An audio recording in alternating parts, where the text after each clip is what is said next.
Welcome to our channel. నేను మీ అవని. మనం కథలోకి వెళ్ళిపోయే ముందు మన ఛానల్ని తప్పకుండా సబ్స్క్రైబ్ చేసుకోండి, అలాగే లైక్ చేయండి, తప్పకుండా షేర్ చేయండి. కథ ఎలా ఉందో వినేసి వెళ్ళిపోకుండా తప్పకుండా కామెంట్ చేయండి. క్షమించాలి, అప్డేట్స్ చాలా లేట్ అవుతున్నాయని తెలుసు, రాయాలి ఒకవైపు ఇవ్వాలి. డాన్ బావతో లవ్ పార్ట్ 18. సహా ఆలోచనలన్నీ పక్కన పడేసి పరిగెత్తుకుంటూ కార్ దగ్గరికి వెళ్ళింది. తను ఇందాక జరిగింది మొత్తం కళ అని మాత్రమే అనుకుంటూ ఉంది. మౌర్యకు అక్కడ జరిగింది చూడలేదు కాబట్టి వచ్చిన అఖిల్ని చూసి, ఏంట్రా ఎంతసేపు అని అంది. అఖిల్ ఫ్రంట్ సీట్లో కూర్చొని ఏదో ట్రాన్స్లో ఉన్నాడు. మన బాబుగారు ఇంకా ఆ ముద్దు ఫీల్డ్లో నుంచి అస్సలు బయటికి రాలేదు. అప్పుడే అతడి పక్కన డ్రైవింగ్ సీట్లో ఉన్న విక్రమ్ అతని అసిస్టెంట్తో మాట్లాడుతూ కాల్ కట్ చేస్తూ కార్లో ఉన్న టిష్యూ తీసి అఖిల్కి ఇచ్చాడు. అఖిల్ అర్థం కానట్టు ఎందుకు అని మొహం పెట్టాడు. మౌర్య, ఏంట్రా నేను పిలిస్తే పలకడం లేదు? బావా 2 సార్లు పిలిచినా నువ్వు పలకలేదు, అయినా వాడికి టిష్యూ ఎందుకు ఇస్తున్నావు అని అంది. అఖిల్ అర్థం కానట్టు మళ్ళీ తన అన్నయ్య వైపు చూశాడు. ఈసారి విక్రమ్ కొంచెం చురుగ్గా కారు ఫ్రంట్ మిర్రర్ని అతని వైపుకు తిప్పాడు, మొహం చూసుకోమన్నట్టు. దాంతో ఒక్కసారిగా షాక్ అయ్యి అతడి పెదాలను చూసుకున్నాడు. ఇందాక సహాను ముద్దు పెట్టుకుంటున్నప్పుడు ఆమె లిప్స్టిక్ అతడికి అంటుకుంది. అది అతడి పెదాలకు ఒక్క క్షణం మౌర్య ఎక్కడ చూస్తుందో ఏమో అని అతడు ముందుకు ఉండటం వల్ల ఇంతసేపు ఆమె అతడి ఫేస్ని క్లియర్గా గమనించలేదు.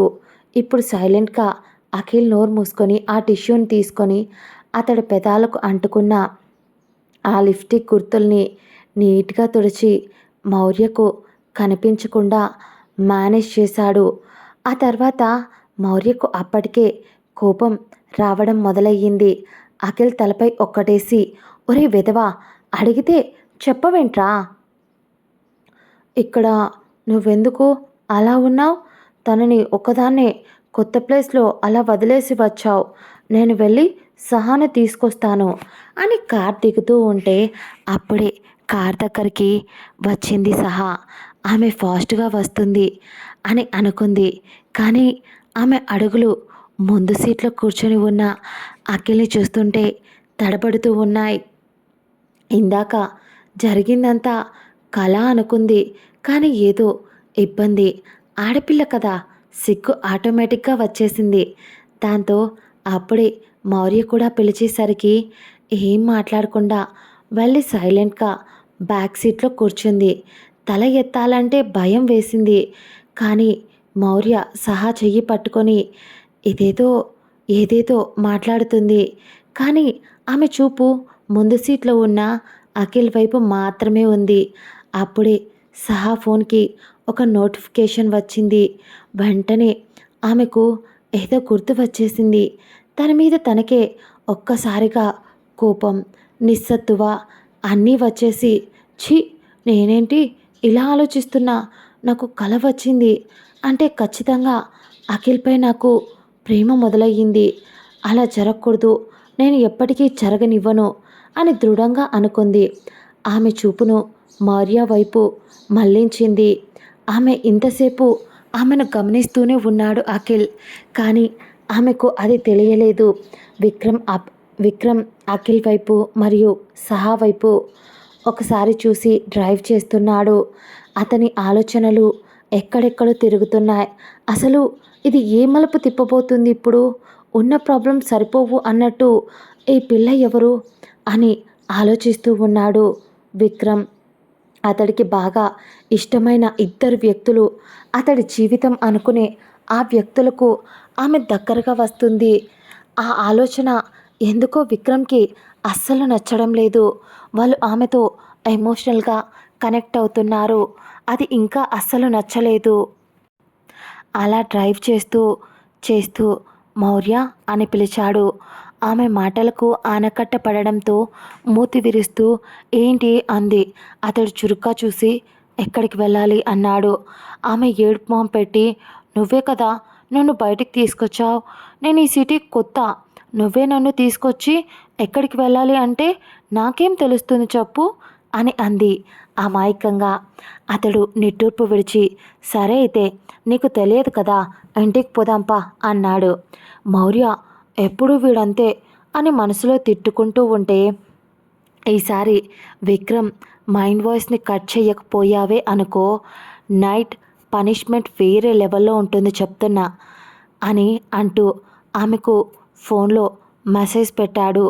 ఆమె మొబైల్కి నోటిఫికేషన్ రావడంతో ఓపెన్ చేసి చెక్ చేసింది. ఆ మెసేజ్ చూసి ఒక్కసారిగా సైలెంట్ అయిపోయింది. వీడికి పాము చెవులు, అందుకే ఏం మాట్లాడుకున్నా ఇట్టే వినిపిస్తాయి మెంటలోడు అని అనుకుంటూ, అయినా నా అక్కి ఉన్నాడు కదా అని ఆలోచన వచ్చి మౌర్య ఆమె మొబైల్లో విక్రమ్కి కనిపించకుండా సహాను అడ్డుపెట్టి అఖిల్కి మెసేజ్ చేసింది. నేను ఇప్పుడు ఇంటికి రాను, నాకు ఇంటికి వస్తే ఇప్పుడు బోర్ కొడుతుంది అని చేసింది మెసేజ్. అఖిల్ ఏదో నోటిఫికేషన్ రావడంతో అతడి ప్యాంట్ పాకెట్లో ఉన్న ఫోన్ తీసి చూశాడు. అందులో తను పెట్టిన మెసేజ్ చూసి, ఓహో మా డార్లింగ్ గారికి బోర్ కొడుతుందా, అయితే నాకు కూడా బోర్గానే ఉంటుంది, సరే అయితే అన్నయ్యతో నేను చెప్తాలే అంటూ అన్నయ్య అన్నాడు. ఏంటి అన్నాడు కొంచెం విసుగ్గా. అది కాదు, పాపం కదా, దానికేం తెలుసు ఇక్కడ ఏముంటాయో, కాబట్టి ఫస్ట్ మనం మాల్కి వెళ్దాం, ఆ తర్వాత అక్కడికి వెళ్ళి మాల్లో తిరిగేసి ఏదైనా షాపింగ్ చేసుకోవాలి అంటే చేసుకుంటుంది కదా అనేసరికి విక్రమ్ అఖిల్ వైపు చూసి, వీడి వెధవేషాలు, అది చెప్పడం వీడు ఆట ఆడడం సరిపోయారు, ఇద్దరు తింగరు మేళాలు అని తిట్టుకుంటూ మళ్ళీ మాల్ వైపు కార్ పోనిచ్చాడు. అలా విక్రమ్ ఆఫీస్ నుంచి మాల్ దగ్గరే కావడంతో లైట్గా ట్రాఫిక్ ఉంది. అలా 20 మినిట్స్కి మాల్కి వెళ్ళారు. అక్కడ నుంచి పార్కింగ్లో కార్ పెట్టి విక్రమ్ రావడంతో మన పాపకి ఎందుకో తన బావగారు తన వైపుగా వస్తూ ఉంటే, వాడు ఎప్పుడూ ఇంతే, నన్ను ముట్టుకొనివ్వడు, కానీ నాకేమో సిగ్గు లేకుండా వాన్నే చూడాలి అనిపిస్తుంది. భగవంతుడా, ఎంత పెద్ద పరీక్ష పెట్టావయ్యా, నా ఎగ్జామ్స్కి కూడా నేను ఇంతగా కష్టపడలేదు అని అంటూ మొహం వేలాడేసింది. తనని అలా చూసిన సహా మౌర్య చెయ్యి పట్టుకుంటూ, ఏమైంది అని అడిగింది. దాంతో మౌర్య ఏం లేదు అని విక్రమ్ అఖిల్ ముందు నడుస్తూ ఉంటే వాళ్ళ వెనకే వీళ్ళు ఇద్దరు నడుస్తూ ఉన్నారు. కానీ సహా ఉన్నట్టుండి చుట్టూ చూస్తూ నడుస్తుంది. ఆమె దేనికో కొంచెం టెన్షన్ పడుతుంది. అప్పుడే చూసుకోకుండా ముందుకు నడుస్తూ పొరపాటున వెళ్ళి అఖిల్కి గొద్దుకుంది. కానీ ఆమె ఎక్కడ పడిపోతుందేమో అని అతడు ఒక్క చేత్తో ఆమెను పట్టుకున్నాడు. ఆమె నడుంపై చెయ్యి వేసి సహా అఖిల్ కళ్ళలోకి చూసి అలాగే ఉండిపోయింది. అప్పుడే మౌర్య పరిగెత్తుకుంటూ వచ్చి, సహా ఏం కాలేదు కదా నీకు అని అడిగింది. సహా తేరుకొని, ఐఎమ్ ఓకే, నాకేం కాలేదు అంటూ లేచి నిలబడింది. అఖిల్ ఆమె నిల్చున్నాక చిన్న స్మైల్ ఇచ్చి, అడుగు తడబడుతున్నట్టుంది మిస్ సహా, కొంచెం కేర్ఫుల్గా ఉండండి అని చెప్పేసి తన అన్నయ్య వెంట వెళ్ళిపోతున్నాడు. మౌర్య, సహా నా చెయ్యి పట్టుకో, ఎక్కడైనా పడిపోతావు అని అంది. సహా నవ్వుతూ, నీ చెయ్యి అస్సలు వదలను, గట్టిగా పట్టుకుంటా, ఓకేనా అని ఇద్దరు చేతులు పట్టుకొని చుట్టూ చూస్తూ ముందుకు వెళ్తున్నారు. మౌర్య అంతా ఆశ్చర్యంగా చూస్తూ, ఎప్పుడో చిన్నప్పుడు వచ్చా, ఆ తర్వాత వీడి వల్ల సిటీకి రాలేకపోయా, వస్తే తిడతాడు లేదా కొడతాడు అనే భయం ఎన్ని రోజులు పట్టింది ఇక్కడికి రావడానికి. ఒకవేళ నేను ఇక్కడే ఉంటే వీడితో కలిసి సిటీ అంతా చెక్కలు కొట్టేదాన్ని, అంతా ఆ మహాతల్లి వల్లే అని కోపంగా మనసులో తిట్టుకుంది.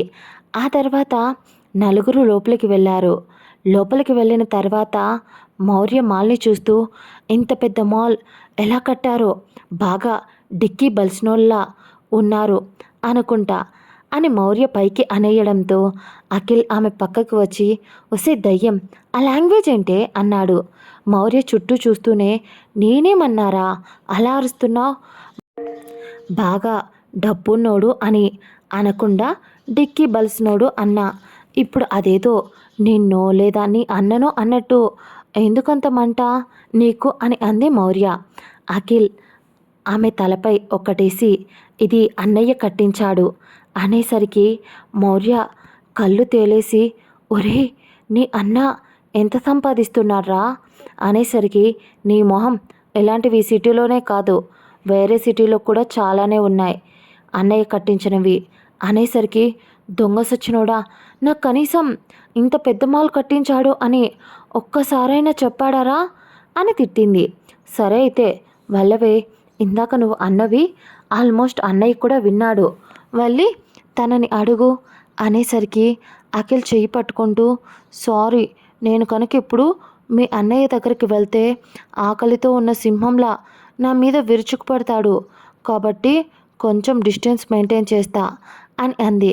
అబ్బచ్చా, మేడం గారికి అంత సీన్ ఉందా, మా అన్నయ్య దూరం పెట్టినా కూడా సిగ్గు లేకుండా నువ్వే వాడి దగ్గరికి వెళ్ళిపోతావు, అలాంటిది డిస్టెన్స్ మెయింటైన్ చేస్తుందంట మెంటల్ మొహం అని తిట్టి ముందుకు వెళ్ళాడు.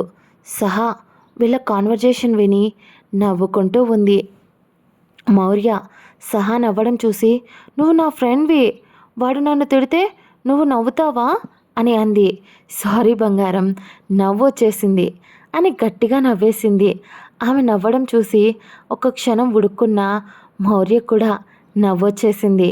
అలా లోపలికి లోపలికి వెళ్ళి మొత్తం చూశారు. అఖిల్ మౌర్యను, సహాను షాపింగ్ చేస్తారా అని అడిగాడు. సహా, నాకేం వద్దు మౌర్య, నువ్వు కావాలంటే చూడు అని అంది. దాంతో ఏం పర్లేదు, ఇద్దరం కలిసి చూద్దాం అని అంటూ చెయ్యి పట్టుకొని సహాని లోపలికి తీసుకెళ్ళింది. అక్కడ చాలా రకాల బట్టలున్నాయి. వాటిని చూసి, మరి ఇంత షార్ట్ డ్రెస్సెస్ ఉన్నాయేంటి, ఇక్కడ కొంచెం క్లాత్ ఎక్కువగా పెడితే వాడికి సొమ్ము ఏమైనా పోతుందా ఏంటి అని మౌర్య తిట్టుకుంటూ ఉంటే సహా నవ్వుతూ, అవును ఆ అమ్మాయిలు అవును అమ్మాయిలు ఈ కాలంలో ఇలాంటి బట్టలు వేసుకుంటూ ఫ్యాషన్ అంటున్నారు, కానీ కొందరికి నచ్చవు ఇలాంటివి, ఏం చేద్దాం, అయినా నువ్వు కూడా జీన్స్ లాంటివి ట్రై చేస్తావు కదా, ఒకసారి చూడకూడదు అనేసరికి మౌర్య, నోవే, నేను అస్సలు వేసుకోను, అయినా నేను వేసుకుంటాను కానీ ఇలాంటివి అస్సలు వేసుకోను, ఒకవేళ వేసుకున్నా నా మాన్స్టర్ గాడి ముందే వేసుకుంటా, వాడు తప్ప నన్ను అలా ఎవ్వరూ చూడకూడదు అని అంది మౌర్య సిగ్గుపడుతూ. సహా నవ్వుతూ, ఆహా అని అంటూ ఇద్దరు నవ్వుకున్నారు. అప్పుడే సహా, అయినా మీ బావ ఎక్కడా అని అంది సహా. మౌర్య, అఖిల్ అక్కడే ఒకచోట ఇంకో చోట ఏవో డ్రెస్సెస్ చూస్తూ ఉంటే అఖిల్ దగ్గరికి వెళ్ళి, బుజ్జి మీ అన్నేర్రా అని అంది. అఖిల్ అక్కడ ఒక డ్రెస్ తీసి మౌర్యకి సెట్ అవుతుందా కాదా అని చెక్ చేసి నచ్చకపోయేసరికి మళ్ళీ అక్కడే పెట్టేస్తూ, అన్నయ్య అదిగో, మీరు షాపింగ్ చేసుకోండి లేదా ఎలాగైనా మీ చావు మీరు చావండి అని అంటూ అక్కడ కూర్చొని ఆఫీస్ పని చూసుకుంటున్నాడే అన్నాడు అఖిల్. ఆ మాట అఖిల్ అనేసరికి మౌర్య, మరి మనతో పాటు ఇక్కడికి ఎందుకు వచ్చినట్టు సార్ గారు, షాపింగ్కి వస్తే మరదలకి ఏదైనా కావాలా, తీసుకుంటావా అని అడగడు కానీ అని తిట్టుకుంటూ విక్రమ్ని, అయినా ఇప్పుడు కాదు కానీ నాకు మీ అన్నకి పెళ్ళి కావాలి, అప్పుడు చెప్తాను, వాడి జుట్టు ఊడేలా టార్చర్ చేయకపోతే చూడు అని అంది మౌర్య. అఖిల్ నవ్వుతూ, పాపా అంత సీన్ లేదమ్మా, కానీ కొంచెం తగ్గించు, అక్కడుంది ద గ్రేట్ విక్రమ్, మర్చిపోతున్నావు అనేసరికి, పోరా ఈడియట్ అని అంటూ, సరే నేను బావ దగ్గరికి వెళ్తున్నా అని అంది. అఖిల్ ఆమె చెయ్యి పట్టుకొని, అవసరమని, ఏదో వర్క్ చేసుకుంటున్నాడు కదా, ఇప్పుడు వెళ్ళి తిట్లు తినడం ఎందుకు, షాపింగ్ ఏదో చేసుకోపో అన్నాడు. మన పాప మూతి 30 వంకర్లు తిప్పుతూ, ఒరే ఒకటి మర్చిపోతున్నావు, మీ అన్న రోజు నేను కాలేజీకి వెళ్ళేటప్పుడు వాడిచ్చిన డ్రెస్సే వేసుకోవాలి అని నాకు కండిషన్ పెట్టాడు. కాబట్టి రోజు ఒక డ్రెస్ తానే సెలెక్ట్ చేసి తెచ్చేస్తాడు. కాబట్టి ఇప్పుడు మళ్ళీ నేను షాపింగ్ చేయడం ఎందుకు చెప్పు? నాకు మీ అన్నయ్యతో టైం స్పెండ్ చెయ్యాలి అనిపిస్తుంది. కానీ వాడేమో వాడి పనిలో బిజీ ఉన్నాడు అని అనేసరికి మౌర్య చాలా ధైర్యం వచ్చింది. నీకు అన్నయ్యనే నువ్వు వాడు వీడు అంటున్నావు అని అఖిల్ అనేసరికి పోరా వాడు నా ప్రాణం కాబట్టి ఎలా అయినా పిలుస్తాను. అయినా నన్నాపేదెవడు? అది నా సొత్తు అని అంది. అప్పుడే అదే మాల్లో ఆ షాపింగ్ ఏరియాలో ఎవరో విక్రమ్కి 4 అమ్మాయిలు సైట్ వేస్తూ విక్రమ్ వాళ్ళ వైపు చూడాలి అని నానా స్టంట్స్ వేస్తున్నారు. విక్రమ్ ముందు తిరుగుతూ ఉన్నారు ఆ అమ్మాయిలు. దాంతో అది చూసిన మౌర్య కోపంగా నా బంగారానికి లైనేస్తున్నారు, చంపేస్తాను ఈ దొంగ మొహాల్ని అని అంటూ ముందుకు వెళ్ళబోయింది మౌర్య. మళ్ళీ అఖిల్ చెయ్యి పట్టి ఆపేస్తూ ఒసేయ్ నీకు అంత కష్టం ఎందుకే? ఒక 2 మినిట్స్ ఉండు, అక్కడ ఏం జరుగుతుందో చూడు. ఎన్ని రోజులు అన్నయ్యని చూసావు కదా, నమ్మకం లేదా అన్నయ్య మీద? చూడు కావాలంటే అన్నయ్య ఏం చేస్తాడో అని అన్నాడు అఖిల్. దాంతో మౌర్య ఒక క్షణం ఆలోచించి సైలెంట్గా ఉంటే సహా కూడా మౌర్య పక్కన వచ్చి సైలెంట్గా చూస్తుంది. అప్పుడే వాళ్ళల్లో వాళ్ళు దర్శనా పడి ఇలా మాట్లాడుకుంటూ ఉన్నారు. అక్కడున్నది the great businessman Vikram గారు కదా. ఆయనను కలవాలి అని చాలామంది అనుకుంటున్నారు. కానీ మన అదృష్టం ఆయన ఇక్కడున్నారు.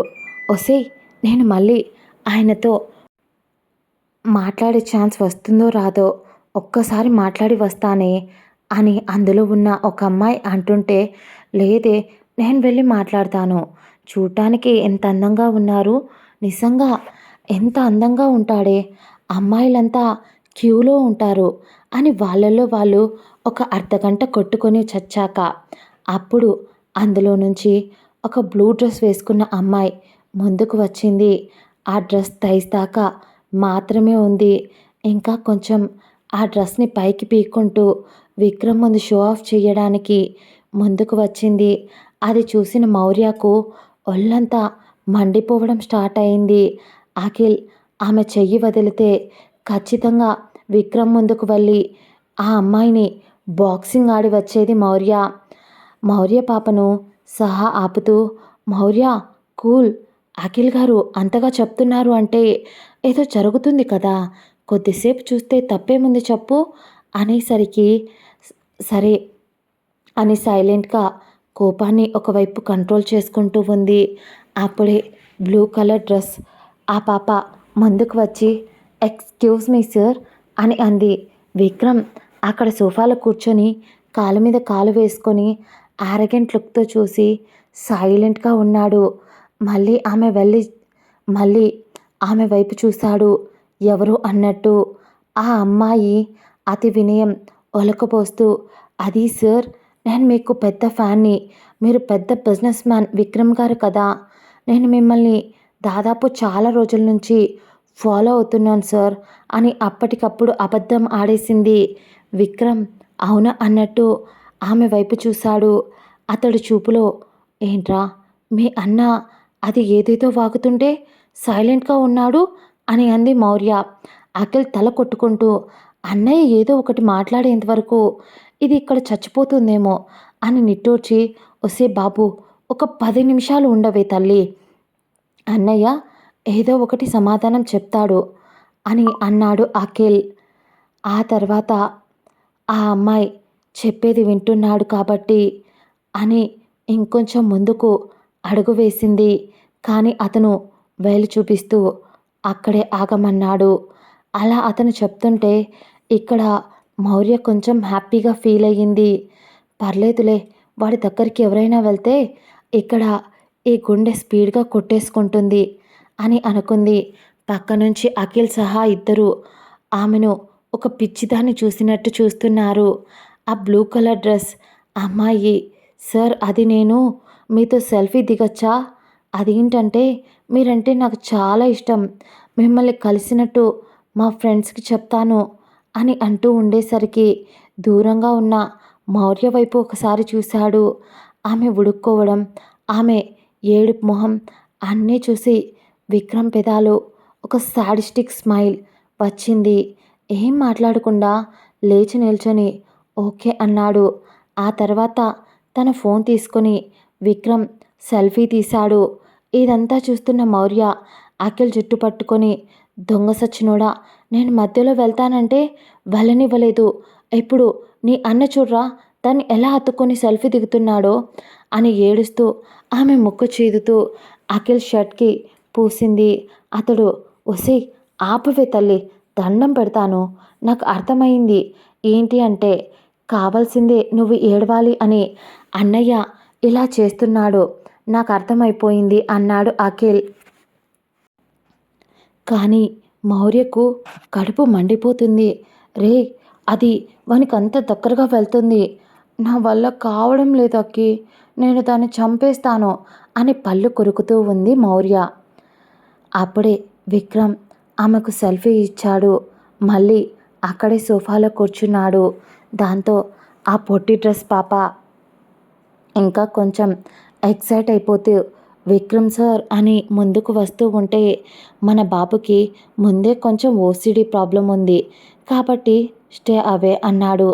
దాంతో ఆ అమ్మాయి అది కాదు సార్, నేను మీకు పెద్ద ఫ్యాన్ కదా, మిమ్మల్ని అప్పుడప్పుడు వచ్చి చూడాలి అనుకుంటున్నా అని అనడంతో మన బాబుకి కొంచెం మండింది. దాంతో నేను ఇప్పుడు కొంచెం బిజీగా ఉన్నా, ఇక వెళ్తావా అన్నాడు కొంచెం పొగరుగా. అయినా ఆ పాప వినకుండా అది కాదు సార్ అంటూ కొంచెం ముందుకు వంగి తన అందాలను ఆరబోస్తే విక్రమ్ ఆమె వైపు చూస్తాడు అని అనుకుంది. మనసులో సంతోషంగా ఈరోజు నా పంట పండింది, రేపటి నుంచి విక్రమ్ సార్ వెనుక నా వెనుక ఉన్నాడు అని కాలేజ్లో బయట అందరికీ చెప్పచ్చు అని మనసులో సంబరపడిపోతుంది. కానీ ఉన్నట్టుండి ఆమె నేలపై పడింది. ఆమె ఊహించలేదు. ఒక్క క్షణం ఆమెకి తలంతా దిమ్మేసుకుపోయిన ఫీలింగ్ కలిగింది. తల విదిల్చుకుంటూ ఇందాక ఏం జరిగిందో గుర్తుకు చేసుకుంటూ ఉంది. అప్పుడే ఆమె చెంప కూడా చురుక్కుమని నొప్పిగా అనిపించింది. ఆమె పెదవి చివరన రక్తం వచ్చింది. ఒక్క క్షణం రివైండ్ చేసుకున్న తనకు ఆమె ఎప్పుడైతే ముందుకు వంగి విక్రమ్కి ఎక్స్పోజింగ్ చేసిందో ఆ మరుక్షణం బాబు టెంపర్ పైకి లేచింది. వెంటనే అతడి చెయ్యి కూడా పైకి లేచింది. లాగి చెంపపై ఒక్కటేశాడు. అంతే, అదిరిపడింది. ఆ తర్వాత ఆమె చెంపను టచ్ చేసిన విక్రమ్ చెయ్యిని అప్పటికప్పుడు అక్కడ పనిచేస్తున్న స్టాఫ్కి కనుసైగతో వాటర్ తెప్పించి హ్యాండ్ వాష్ ఒకటికి 2 సార్లు చేసుకున్నాడు. పక్కనే నిలుచున్న ఆమె ఫ్రెండ్స్ ఒక మూలన దాక్కొని చూస్తూ ఉన్నారు. ఏంటే, దాన్ని కొట్టింది ఆయనే కదా, ఏదో కుష్టిదాన్ని అంటుకున్నట్టు చేతులు కడుక్కుంటున్నారు అని అనుకున్నారు వాళ్ళ ఫ్రెండ్స్. ఎప్పుడైతే తనని కొట్టాడో అప్పుడే ముందుకు వస్తున్న మౌర్య అక్కడే ఆగిపోయింది. గట్టిగా కళ్ళు మూసుకుంది. కొంచెం భయపడి సహా ఆమె కూడా భయపడిపోయి అఖిల్ చేయిని గట్టిగా పట్టుకుంది. విక్రమ్ అప్పటికి అప్పుడు ఎవరికో కాల్ చేశాడు. వెంటనే 10 మినిట్స్లో ఇద్దరు middle age persons, wife and husband అక్కడికి పరిగెత్తుకుంటూ వచ్చారు. అప్పటి వరకు కింద పడ్డ ఆ అమ్మాయి భయంతో బిత్తరపోయి విక్రమ్ వైపు చూస్తూనే ఉంది. అప్పుడు ఆ వైఫ్ అండ్ హస్బెండ్ కింద పడిపోయి ఉన్న ఆ అమ్మాయి దగ్గరికి వచ్చి, అమ్మా శృతి, ఏంటమ్మా ఇలా కింద కూర్చున్నావు? ఈ దెబ్బలేంటి తల్లి, ఎవరు కొట్టారు నిన్ను?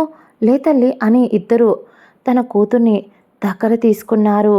పైకి లేపి శృతి ఫాదర్, అమ్మా ఏమైందిరా, నిన్నెవరు కొట్టారు అనేసరికి శృతి తన ఎదురుగా ఎవరితోనో ఫోన్ మాట్లాడుతూ పక్కకి అటువైపు మల్లుకొని ఉన్న విక్రమ్ని చూపించింది. దాంతో ఆయన కోపంగా, నా కూతుర్నే కొడతాడా, ఎవడ్రా వాడు అంటూ కొంచెం నోరు అదుపు చేసుకోకుండా ముందుకు వచ్చి విక్రమ్ భుజంపై చెయ్యి వెయ్యబోయాడు. కానీ ఎక్కడ ఎక్కడి నుంచి వచ్చాడో తెలీదు. ఉన్నట్టుండి ఒక బాడీగార్డ్ వచ్చి మా బాస్పై చెయ్యి పడితే ఆ చెయ్యిని విరిచేస్తా అని అంటూ చెయ్యిని గట్టిగా పట్టుకున్నాడు.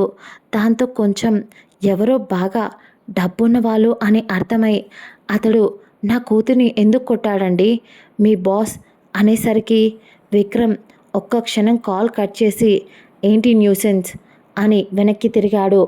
అక్కడే ఉన్న ఆ బాడీగార్డ్ బాస్ మీరు చెప్పినట్టు ఆమె పేరెంట్స్ని పిలిపించాను అనేసరికి విక్రమ్ తన ఎదురుగా ఉన్న ఆ వ్యక్తి వైపు చూసి మళ్ళీ అక్కడే సోఫాలో కూర్చుంటూ క్రాస్ లెగ్స్ వేసుకొని ఒకసారి వాచ్ చూసుకుంటూ మీకు మీ కూతురి కారణంగా నాకు 20 మినిట్స్ వేస్ట్ అయ్యింది అని అంటూ ఇంతకీ నీ పేరేంటి అన్నాడు శృతి ఫాదర్.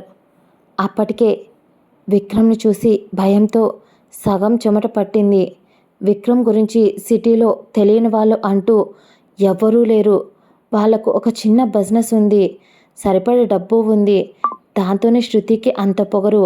అలా ఆయన చూస్తూ సార్ అని ఏదో మాట్లాడబోతే కొంచెం అంతో ఇంతో డబ్బు బాగానే సంపాదించినట్టున్నారు, పైగా అక్రమంగా వ్యాపారాలు కూడా చేసుకుంటున్నట్టున్నారు సిటీలో అని కొంచెం పొగరుగా సూటిగా మాట్లాడాడు.